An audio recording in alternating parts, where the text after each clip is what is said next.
Welcome to Zero Hit Points, everybody. It's March 6th. My brother's birthday. Hey. Lousy March weather.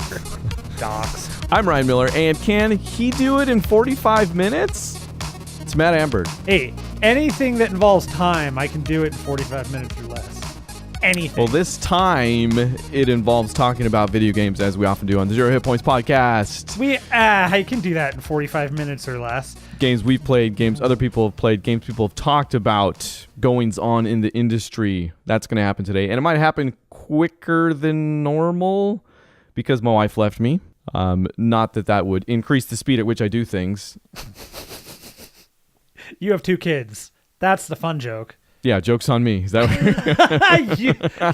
what you lost out on this one, buddy. She went on a cruise and I have to pick up the kids from school. So we're going to do this in like 45 minutes tops, and it's going to be great. Yeah, I agree. So tell you what, we'll even do it more different than usual. I'll go first because I got something I think's going to help with when you go. It's like a suppository? This is the word. Is this a suppodsitory? That's the title of this episode. Yes. Excellent. We did it. Hey, we figured it out early. You didn't even have to think about it. Great. This show is kicking off fast, hard, and really bad. So I played only 2 games this week. Great. This can only go uphill, I'm sure. One of those was Uncharted, and I feel like we've talked about that enough. None of my opinions have changed. I am still enjoying the story. My wife is still watching it with me. I'm 50% of the way through, so that's in 2 sittings only so far, which is actually, I like that pace. Sure. If I sit down 2 more times and that game's done, I'm pretty happy. Because the gameplay still isn't the thing. In fact, there was a point where, because I'm playing through on easy, there was a point where I was spending too long in whatever shooting gallery set piece I was in, and was like, man, if I were playing this for real, this would be way, way too long. So was it one of those things though that where you get stuck in the gallery, but if you actually moved forward a certain point, it kind of slows down and fixes it? Oh my gosh, thank you. No, like there's no infinite respawns or anything like that. Okay. Yeah, because like those are my favorite, those corridor shooters and stuff where you're like, oh man, I'm pinned down here, I'll never get out of this, only to find out you just had to go through the door and then they stop door coming. On the right. Yep.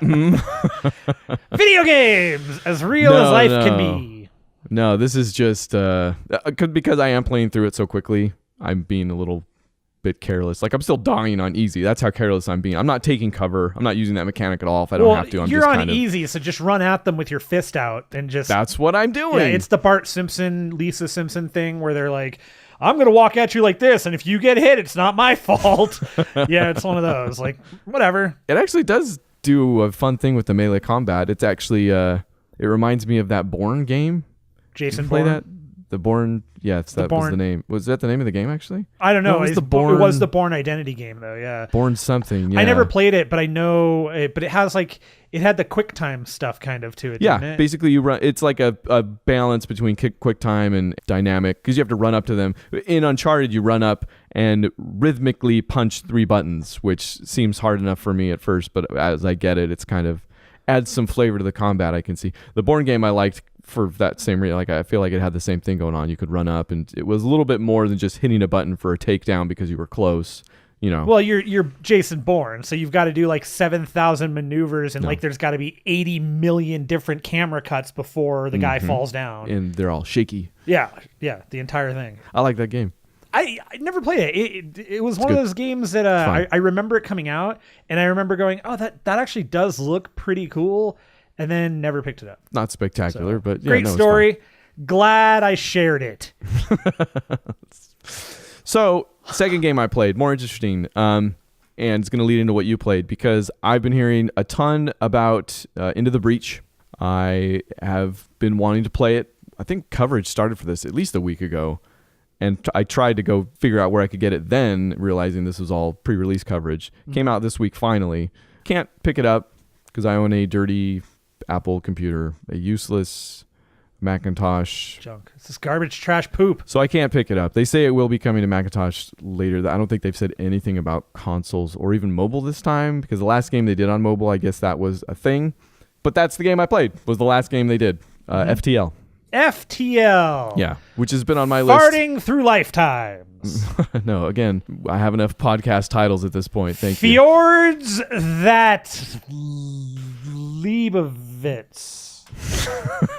That's Annie Leibovitz's like uncle. Sure. Fjord that Leibovitz. He's very famous for painting fjords. That's what she was inspired to take the painting to the next level, and she became the photographer. And it's a creative family. Yeah, really long story history. They created many things. FTL's been on my list for 3 years minimum. Sure. In fact, probably more. I think it came out like 2012. I actually own it. It's one of those weird games that like I think I got it through a Humble Bundle at one point, and so I've owned it forever, but I've never played it because I think you're gonna talk about it, and I'll be able to say that's why I didn't want to play it. Do you not get into roguelikes? I do not. Strategy games, roguelikes, not things I typically get into all that much. Roguelikes have kind of had a renaissance that I feel is waning and let's a little go bit ahead lately. Let's just give a quick definition here. What is a roguelike? Explain what a roguelike is. I'm sure my definition will be wrong. In my head, a roguelike is kind of a run-based game wherein, depending on the game, you can earn certain bonuses that do carry over between playthroughs. The last one I played and probably liked a lot was Solitarica. Right. I remember you were a huge fan of that too. I did like it quite a bit. I paused for the I know what you're waiting for. You wanted me to go Solitarica. Okay. All right. I just want to give the viewers what they want. Thank you. I guess one of the reasons I don't get into that game type is because I'm very conscious of the time I spend with games. Right. I'm averse to grinding and stuff like that. So I think roguelikes are prone to... There's a risk reward that's inherent to the genre, but it's when the risk doesn't pay off or doesn't pay off enough that you kind of feel like you've wasted your time. Yeah, for sure. Which is why I think they give you some of these things that you can carry over across playthroughs. You know, the idea being that you can progress in some way, and I do like that idea. I like that unique style of gameplay. Yeah. But done wrong. Let's say there's a risk reward to diving into a roguelike where if it's not balanced properly, it doesn't feel great. And I hate, what feels like hitting my head against a wall for a zillion hours until I get until the final successful run is not satisfying or something. I don't know. So I have not done a deep dive into games like that, probably ever. Sure. This is probably the most roguelike game I've ever played. So, yeah, is that a good definition? Did I do it? Yeah, no, I mean, that's fine. It satisfies my curiosity. Okay. I'm enjoying FTL so far. I'm not very far into it. I am still, I think, topping out at the 3rd sector, which is how it measures progress here. I want to say there's like 10 sectors. By getting to certain sectors, you unlock certain things, which mostly ships, it seems like, which you do continue to carry with you. I haven't even gotten far enough to unlock anything that I can continue to carry with me. I've done the tutorial like twice just to make sure I understand what's going on. Not in a row either. Like tutorial, played some stuff. I was like, I feel like I'm missing something. A little more tutorial. Yeah. But I like it. So far, the risk of purchasing this game has paid off. So I don't know. I've seen the game, but I don't know what it is. Like, how do you what is it? Oh, you are on a ship, or you are a ship, I guess, depending on how you look at it. You're controlling crewmen. Am I on a the boat? Ship. That's my Eric Andre reference for the week. You're a space boat. Space boat. So you're a space boat. You begin a mission. You are tasked with escaping each sector before the chasing thing gets to you. So there's a bunch of points on the sector that you're traveling across. Each time you jump to a different point, you perhaps encounter a new enemy or situation. The different situations are cool. It adds a little bit of flavor. You're not just, jumping from point to point, from battle to battle. It does switch that up. And it creates an interesting story while it's at it. It's not like traditional narrative or anything like that, but it does flavor the universe, build the world in a way that's pretty satisfying. You do participate in these battles, though. When you get to these certain stations, you get stuff from that. That's the stuff you use to upgrade your ship along the way. In addition to there being a sort of progression across runs, there's a progression within runs where you're trying to become strong enough to beat the game, essentially. You go from sector to sector. Each sector is either civilian-based, nebula-based, or enemy-based. So you can kind of gauge what if you go to a nebula, it affects your ship in different ways and kind of cripples you in different ways. So the stuff gets a little bit harder. Yeah. The civilian-based stuff seems like it would be the easiest one. That's usually the ones I choose when I have a choice, but obviously isn't. Like they're all challenging. Balanced. Yeah, they're all challenging. So the very last run I had was my best run. I eked out a victory against a ship who sent some people aboard. So they try and destroy all your stations. You're sending your crewmen back and forth between stations to repair them. You're allocating energy across systems. So they weapons takes 3 bars to power it up. But if you want to reroute shields to weapons, you can do that, which is fun, right? Oh, man. It sounds more complicated. I know I can't explain it because I was a little overloaded when I first went through that tutorial as well. Yeah, and obviously I took it twice, so it sounds complicated. It is, but it's been quicker to pick up than I would have expected. So fair enough. I say this not having got far at all, so I'm picking up a ton, but it appears to probably be a bunch of fun over time. Yeah, and it sounds like your experience is similar to mine, actually. So I guess they're definitely cousins. So because I actually did play Into the Breach. So, and I want to hear about it. Actually, I want to know how close, because I've heard it is very similar. It's run based. It's I'm guessing technically a roguelike as well. Probably considered, yeah, made by Subset Games, so same company. Yeah. So the difference here is that you're put into a situation where you have 3 mechs. One is like like the first ones that you start off with, the first set that you get is you've got one that is like a physical, like it'll punch you mech. One that's like a tank that has a rocket that can move things and cause damage. And then another one that has kind of like a mortar that's similar to the rocket, but can go over things. And that's just your first set of mechs. So as you progress, you get different currency type things. And one of the currencies you can use to unlock different styles that do totally different things. Nice. Which is really cool. So I think that's kind of that's the relation to ships, like the ships. Sounds like, yeah. So the crux for this game is you are brought to these islands. And so instead of sectors, you've got sectors on the islands.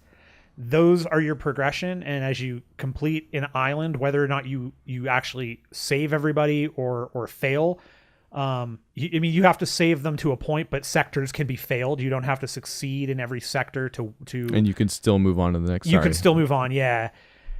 So the sectors are kind of small tile-based arenas that have and it's actually that same kind of beautiful pixel art style, and it's actually really nice. I would say this sounds like the picture I see most often now when I see the articles about the game, like they show, because it's all one screen. Yeah, you never it move is. from screen to screen, right? Yeah. And it's actually really nice because you can play it minimized and it still is like very playable. Nice. on your computer. I'm playing it on PC. But yeah, it's just one kind of map that's not terribly huge. Your mechs all have specific movements that they can do, and then you have 2 movements. You can move, and you have a move and you have action. You can move twice if you want to, so you don't have to spend action points. But you have move, action, and repair. And so as you're playing, these alien monster things like come up from the ground. And so that's your enemy is you're trying to stop the aliens from destroying parts of civilization. So every time you have like your goal in this is you have a like an energy gauge, and every time they damage an actual like a city or the thing that you're told to protect, like sometimes you have to protect a missile silo or a power generator, whatever it is. So if they damage that thing, it'll take a tick off of your energy. When you hit 0, the game kicks off into the reset, which is, for this game, it tells you at the beginning that you're basically screwing with time, and you're having to come back to the same time period. That's right. Okay, I remember that. Every time you die, you're basically it's like Edge of Tomorrow. It's your Tom Cruise.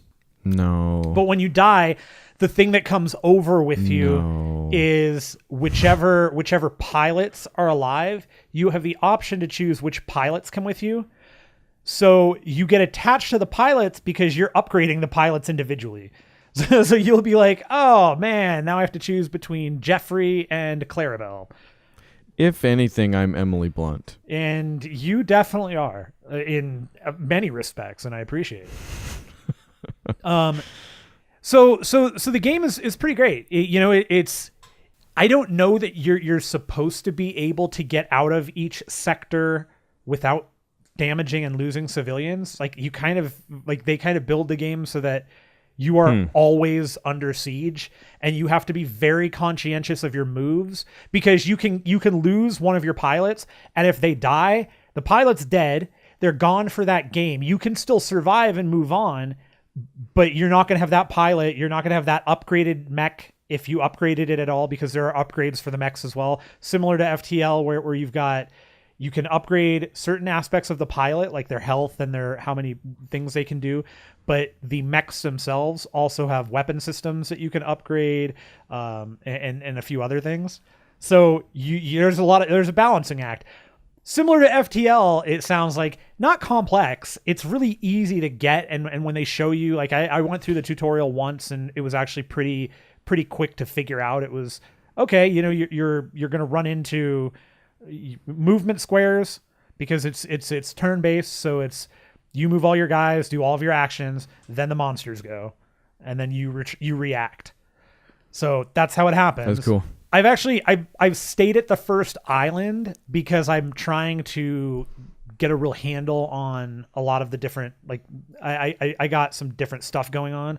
So I haven't moved forward with the story yet or anything, but there's like each of the islands kind of has a unique story. They've got these like unique little government people that work there or whatever that you're trying to help save, and there's like some weird little flavor text that shows up, like when the mechs land, they're gonna get them, and so the other thing that I think is really nice is they do add some variables to the levels.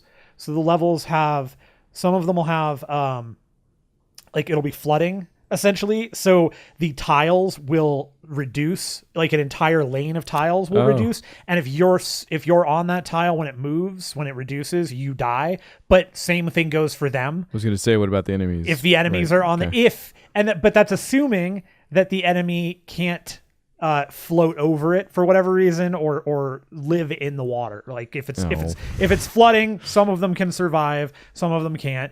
But then it's not just that. There's also like other ones where the earth erodes, so like the earth just falls off. It's not flooding, it's just like breaking off.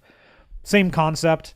Gotcha. They do some things like you crash landed satellites that if you put you put one of your mechs on it, and then X amount of turns goes through, and if you stay on it without it getting damaged, you get whatever's in it. So, and the pods can have money or pilots or whatever. Yeah, I've heard that was the one other thing I heard was sometimes the pods will show up and it's a pilot that's come back from the future or past or something. It has time travel to you that you found or something. Yeah. That's cool. It's cool. It's really cool. It's a if you like FTL, I'm guessing that you'll enjoy this as well. I am liking FTL quite a bit. Everything you say and still everything I see leads me to believe that Into the Breach is still the game I'd rather be playing. Like from the conceit to, like I enjoy the idea of mechs and time travel a little bit more than maybe space boats and space travel. Sure. but still, like it's good. It's fun. I love the idea of, because FTL has a little bit of that. Like you're obviously getting damaged along the way, and a lot of it is mitigating that damage to get farther in the game. I love the idea of Into the Breach if you're saying that you have to deal with loss kind of along the way. I love a game that forces me to deal with my perfectionist tendencies, right? Like 100%. That in a good way makes me not obsess about a perfect run, you know. And I don't, again, I feel like this is a game that specifically is built to make you try to minimize loss, but you're going to have some, because there comes a point where you only have 3 mechs that can do 3 things, and you can use the mechs and the world around you to your advantage. Like, that's part of it. Is like, I mentioned that, like, the tank can shoot a missile, and if the missile hits a guy, it'll bounce that guy into the dude behind him, and that'll damage the guy behind him. It causes damage. Like, so there's bounce damage. Yeah, there's movement damage, and there's a couple of other things, like the first turn, the guys come up and you make all your decisions.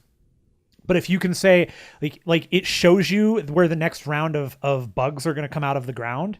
If you choose to, oh man, the enemies are bugs. Yeah, well, yeah, they are. They're even better. It's Starship Troopers. I was gonna say, like, yeah. Did we just go Starship Trooper? It is. Okay. So they're bugs, and they're like flying mods. But you see where they're going to come up, and so you can actually take your guys, and you can either choose to stand on it yourself, which will stop the bug from coming up but damages you, or you can try to knock a bug onto the thing so that when the other bug comes up, it damages it and it doesn't come out.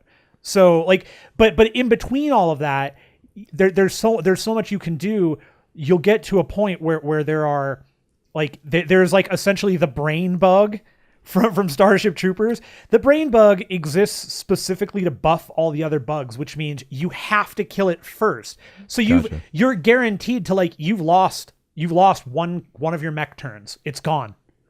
That's it, because you have to target that first. Yeah. Otherwise, everybody else is buffed.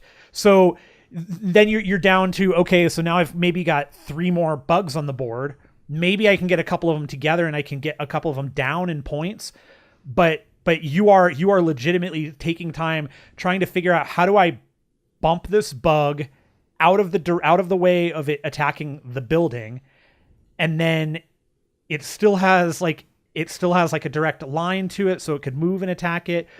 So I have to get in front of it. Maybe my guy is going to die. Would I rather lose my mech, or do I want to lose more energy on my power bar? I don't know. It's a thing. That sounds tightly designed in the best kind of way. Like FTL, like I said, it's fun. I like it, but there's no sense of movement like you're talking about, like across a board or all this kind of interaction between the enemy. I'm literally it's more a system management thing. Sure. You know, I'm managing systems to shoot weapons, and I'm sure at some point I'm going to get to because I haven't even been able to upgrade my ship all that much. So I'm sure once I get far enough that I'm doing a lot more stuff with my ship, which is the main thing, maybe I'll see some of this or shades of this, but just hearing you talk about traveling across the board in that way and how things interact with each other it's cool. Again, sounds like a game I'd rather be playing, but I guess I'll make do. It's cool. It's fun. And it will, I'm sure it'll make its way to, you know, mobile and everything at some point. This game in particular, like this it's blowing up too. Well, yeah, but this game so easily fits. Like, I see how this fits so simply on an iPad. Like, this is I don't think that's easy, the question. Yeah, I've just heard they had a time getting FTL onto mobile for one reason or another. I don't know. I'll hope that time, that whatever experience they needed, they got, and because this does seem like something that should be on a mobile game, I would imagine on a mobile screen in general. Yeah, you got to think FTL made money when they did make it mobile. So I mean, this thing blowing up as much as it is, like. And maybe they hire somebody to do the port even. I don't know. Who knows? Like, who knows? I would agree. I think it's coming, but not fast enough. Not fast enough. Move on it, game companies. While you're doing that, let's go talk about the news. At least 2 things happened. 2 things that seemed semi-interesting to us. If you're new to the cast or old to the cast, you've noticed some of the things that are new to the cast are us taking the time to do the right thing. Sure. I don't know. You're the Danny Aiello of this cast. This week, both of them are slightly ongoing from things we've talked about in the past. First thing being this back and forth that the games industry has had as of late with the government, both in terms of loot boxes, but also in terms of the old video game violence chestnut, which we did talk at length about. Mm-hmm. And this week it manifests in that the ESRB has announced they're going to do a new label for video games. ESRB is the self-regulating body born out of the ESA, much like the MPAA kind of regulates. None of them are government agencies. It's what they've done to avoid government regulation as such. And this is the company, the ESRB, that puts out all of the ratings on your favorite video games that you can't buy because you're too young. I'm not 18. I want to do it. So they've announced this week that they're, after all this loot box controversy, they're nice. going to put a label now that says whether or not games have transactions within, or nobody's seen the actual label, but right. So basically what they're doing is they're adding a whole new sticker to every single game that comes out for the rest of eternity. Got it. Yeah. Which is the thing, because this is born out of the whole loot box and gambling thing that the government is various parts of state governments are kind of getting up in arms about. Hawaii. And California, apparently. Did I do that right? Yeah, you're good. But it's not distinguishing between something like loot boxes or gambling likes. Talking about road likes, talking about gambling likes. Okay. Yeah.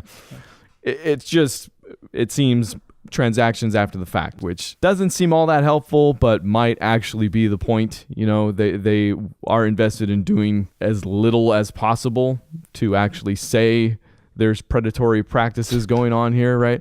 So I don't know if you have any thoughts about this new sticker. I mean, it's no different than the other sticker that apparently parents have never ever noticed, read, or seen anything about. Man, wouldn't that be the beautiful thing if the label that tells the parent that more money is involved did more good than the label that told the parent murdering people is involved? I wouldn't put it past at least, this country. And I don't want to rehash too much. This does take us into a lot of what we talked about last time, because the other thing that happened was more about the violence in video games thing. Right. There was a judge, but before there was a judge, there was a kid. And this kid, sophomoric genius that he is, he's literally a sophomore, did some tweet that said, y'all need to shut up about school shootings or I'll do one.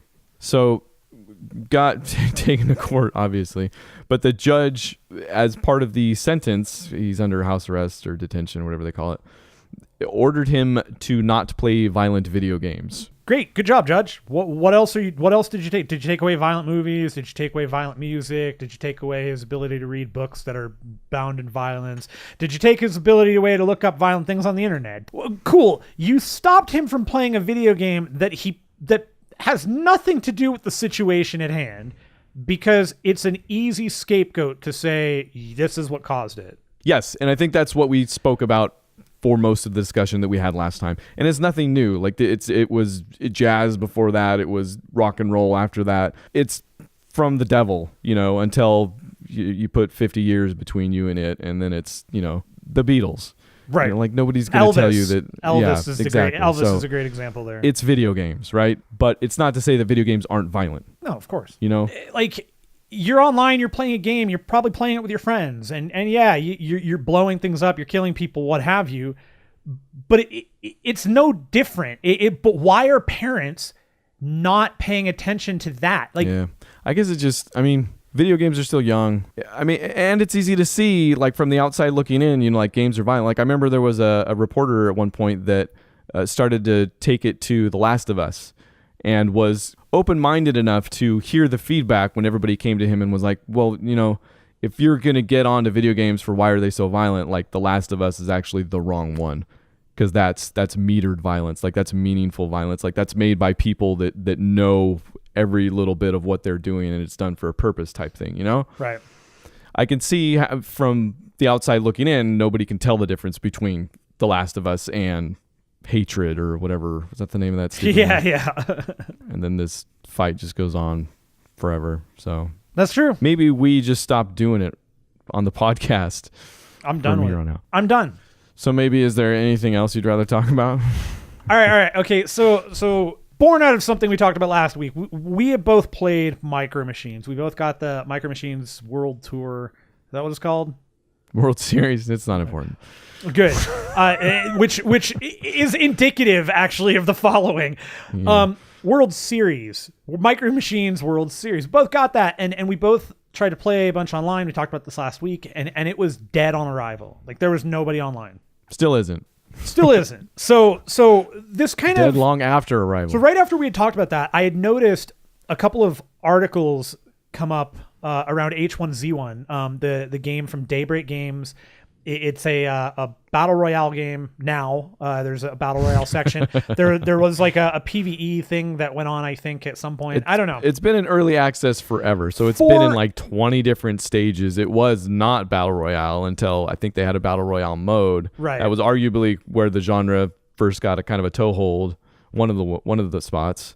And then that became the whole game, right? They made that actually H1Z1 and then rebranded everything else, was it, or something? Yeah, that's kind of what happened. And so what I thought was fascinating here was they had just announced not too long ago that H1Z1 that Daybreak was gonna team up with Twin Galaxies to create an H1Z1 Pro League, similar in respects to the Overwatch League, where they were going to have like a minimum player salary of $50,000.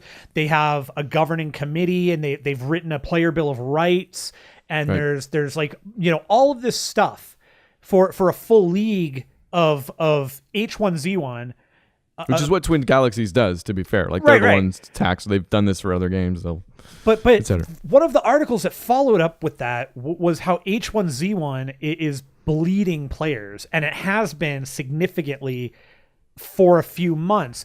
And those few months are things like the launch of PlayerUnknown's Battlegrounds and then Fortnite Battle Royale. So at their peak, H1Z1 had around 150,000 concurrent players. That was their like what they were maxing out to. And since they've lost 91% of that, and they're maxing right now between 9 and 14,000 at most. Which seems crazy. Just coming from 150,000 doesn't even seem like enough coming from Battlegrounds, which is all I know. I'm very inexperienced here, but still like. And so starting with a small player base that's now dwindling even further. You have guys like Dr. Disrespect is kind of a great example. He was one of those guys, big streamer that was playing that game a lot. Doesn't touch it anymore because he moved to PUBG. Doesn't really touch PUBG anymore because now he's on to Fortnite. Everybody has moved on to Fortnite. Oh, so I didn't know that. Yeah, like Fortnite is blowing everything up, right? So I have to wonder about how this kind of like H1Z1 not being one of those peak games. What happens? Like we're running into a weird time where online populations and then the money behind those, the games as a service thing, is going to hit a critical mass. And I think those two are the interesting counterpoints to each other, because I think that those two things kind of break H1Z1 and any other game that's going to try and come into the Battlegrounds arena without something really, really unique. Which isn't new though. Like this is World of Warcraft. No, for sure. Dota, you know, like and everybody's got their MMO, everybody's got their MOBA, and they're trying to break in, and 90% of them are not going to. Exactly. And I guess what I find fascinating about this is where game companies are gonna go, because this stuff has to, player population and online population is going to drive innovation in this field. It has to. Yeah, no, it's always fascinating to think about what's next. I mean, we did talk a lot of that with the battle royale genre in particular too a couple episodes ago. Right. But for me, the conversation is less about, you know, Battlegrounds and Fortnite and World of Warcraft and whatever, Dota, and more about the games that don't make it. Because now, this is part of our dystopian future with games as a service. Like, they have to make promises or nobody's even going to give their game a chance. Right. So now it's a question of, what do you do with a game where you've made a promise that isn't going to hit? And I don't even know if H1Z1 falls into this, because they've been around for so long, and they've kind of, I felt like they've had their day anyways. They're making a new push, and I'm not the one to opine on, you know, esports in any regard. So I don't know if there can be an esports audience without a game audience, you know, without an audience for that game. Right. Typically, you know. No. And I don't know about that, but I'm curious or concerned about the games that are going to die, that have been promised some amount of support. Well, and coming from Micro Machines, that was, obviously the big disappointment was that and I feel like that game got off easy. Like, so many people didn't play it that nobody's even talking about how much they got screwed by it. Like I'm the only one getting screwed by it at this point. They may have made sub $100 on that game. Seriously. So maybe I'm talking about games that see some amount of success. Like, I don't know. And I don't even know enough about the business. I see games like For Honor, and like I know there's apparently enough of a crowd there to keep it going, but it's I don't know. Like, it's that game is an interesting that game actually. You know what? I will say that game and Rainbow Six are both kind of interesting prospects because both of them didn't get their full community and full like legs under them until like a year after the game was released. And For Honor is clearly following, like, that development team clearly figured out or kind of touched on the secret sauce that the Rainbow Six team was doing. And, well, they're both Ubisoft properties, so right. Like, and so, I mean, I have to assume that they were able, they were able to discuss or something because from my understanding, just from reading everything for the last year plus, For Honor is actually doing really well for them again, and Rainbow Six has done the same thing. And to your point, like, that is the other part of the question for me, and that I find really interesting is what is going to happen to all of those games that aren't Fortnite and PUBG. Like, great example, Marvel Heroes. Yeah, Marvel Heroes was a game that had a fan base, just wasn't doing enough, and then Marvel was not happy with it, so they said, we're yanking the license. And Gazillion Disney wasn't happy. Disney with it, yeah, and so Gazillion fires everybody, which is actually perfectly illustrative, I think, because maybe this dovetails into our discussion about AAA games also not too long ago. Like, as companies seemingly become more okay with games that aren't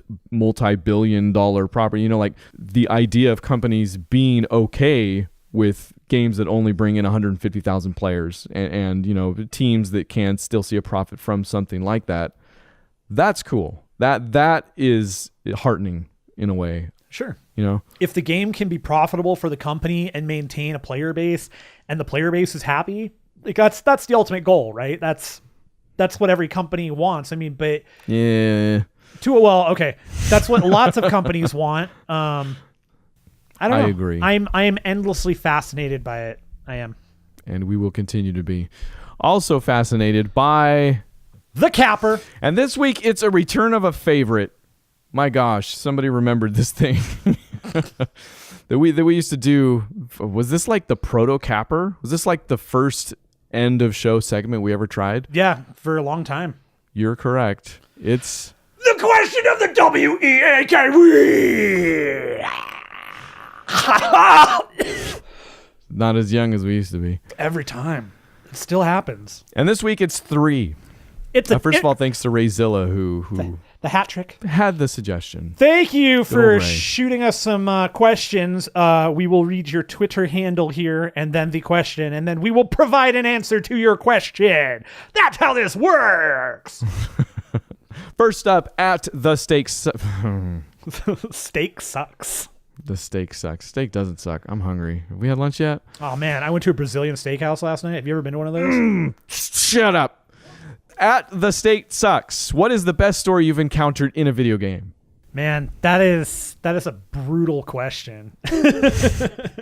That is a brutal question. Because there are just so many of them. I've thought about too much of this beforehand. I don't know if you've got. I did not have any. I did not see any of these ahead of time. Okay, this is like all new to me. Oh, fair. So. The one I'm gonna go with right now, Valiant Hearts, The Great War. That's cool. I love that story. I thought it was a really well told World War One story, and contextualized, like from the world up. You could say. Yeah, and you cared, like you cared about those characters and seeing how it turned out and hoping that it doesn't turn out the way every other World War story turns out, where everybody's dead except for the granddaughter of the uncle of the brother of the cousin's sister's mother, who happened to be underneath the floorboards. That's no. Save the Jewish stuff for the book club. Save the Jewish stuff, he says. You bigot. So The Walking Dead was the thing that comes to mind first, but not because it's the best story. I think maybe it had the most impact, or at least that moment, the duck moment. Sure. I was one that cried for sure.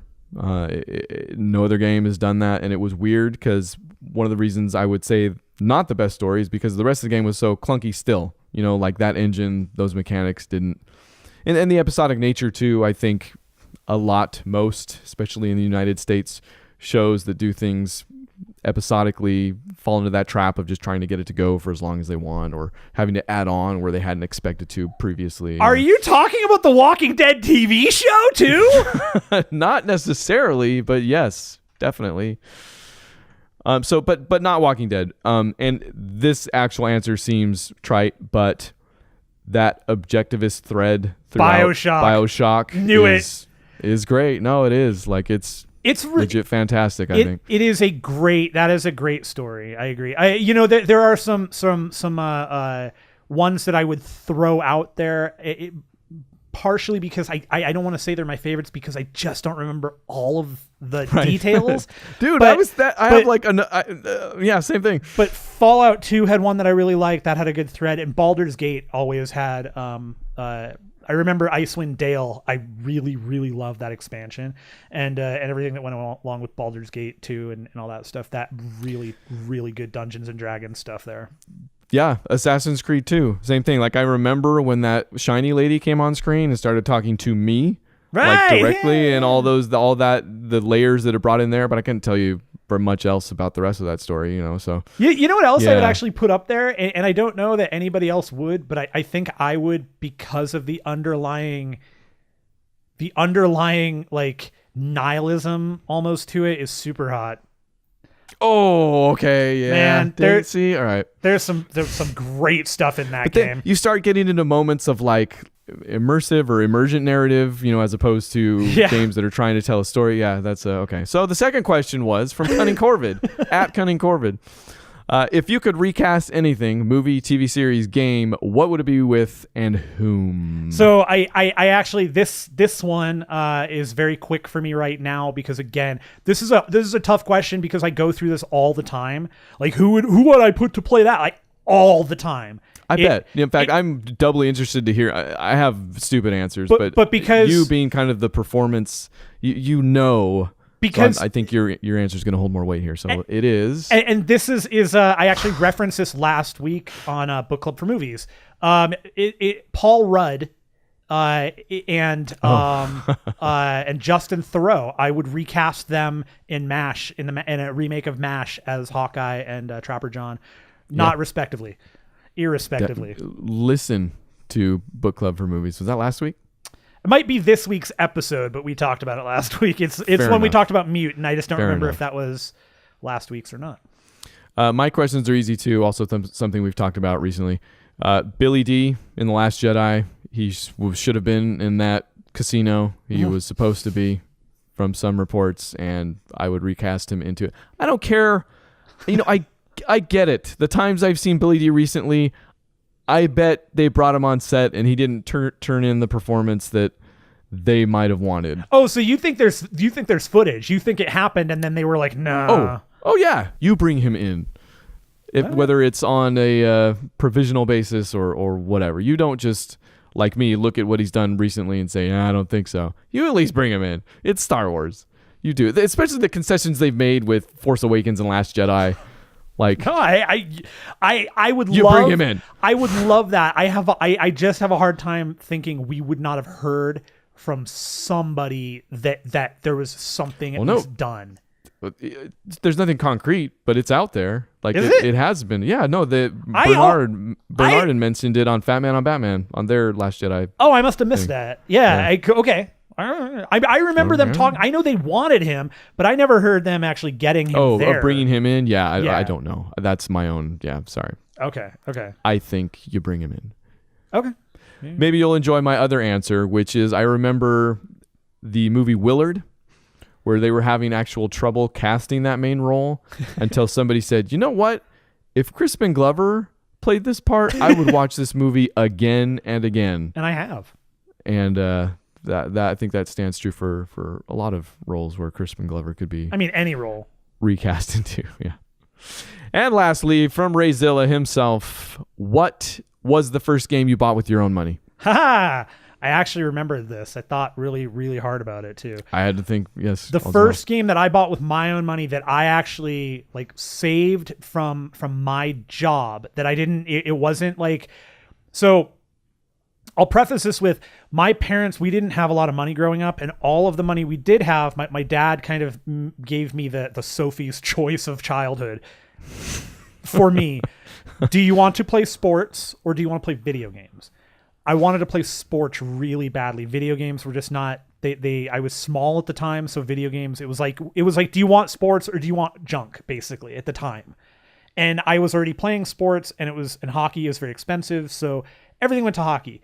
Sure. At a very young age, my parents both kind of instilled that whole, we will give you money for chores, and it was, the dollar, right. You do the, as you get $1 older, a week. Right. Basically. Yeah. It was totally that thing.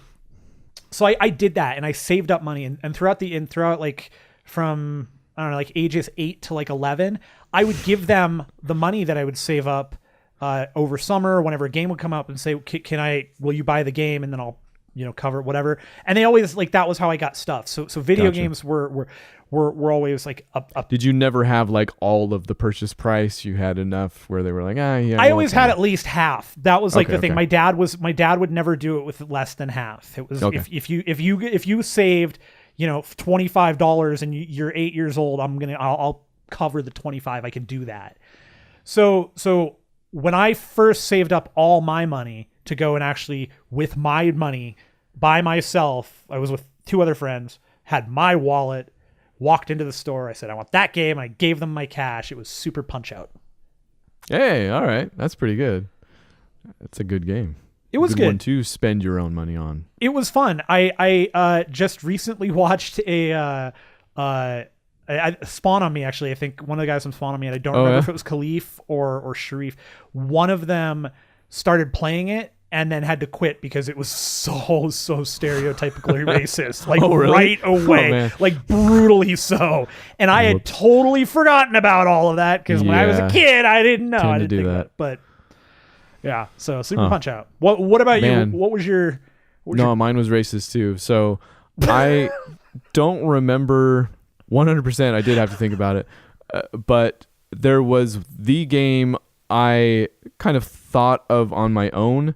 Because my mom was very good about, like, it was every Christmas we got our games, basically, and those lasted us the year. We would get at least one game for Christmas. If there was a new system out, we got the system, usually a Nintendo. Always a Nintendo. What am I talking about? We never had anything else. But the one game that I clued into existing outside of my mom and went and spent my own money on, and I was much older, was Star Wars Pod Racer.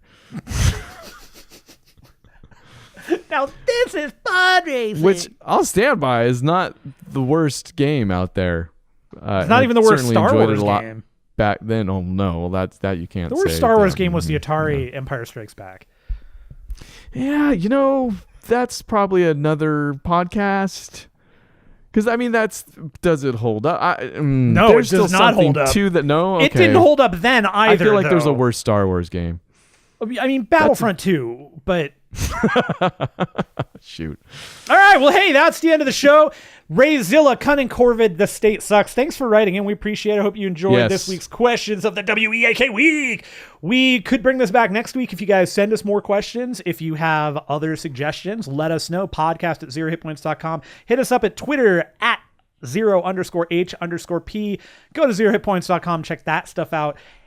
Are there any games coming out in this current week that you plan on picking up? Burnout Paradise comes out next week, so nothing. Fair enough. And I think next week Burnout Paradise comes out, and then 2 weeks after that, it's another. I'm picking that up. Next week, what are we talking about? A little more FTL, a little more Into the Breach, I would imagine. Could happen. Who knows? Okay. Go to ZeroHitPoints.com. Hey, take some time out of your day and like us. You already told him that. On all of the pages, the Facebooks, the Instagrams. Go to BookClubForMovies.com if you want to check us out talking about our favorite other thing, movies. Yeah, this Thursday, what are we doing? School Ties is coming out School this Ties. Thursday. So if you haven't watched it yet, go do it. And let us know what you thought about it. We'll hit you. We'll get you back. It'll be fun. It'll be fun. 0 hit points.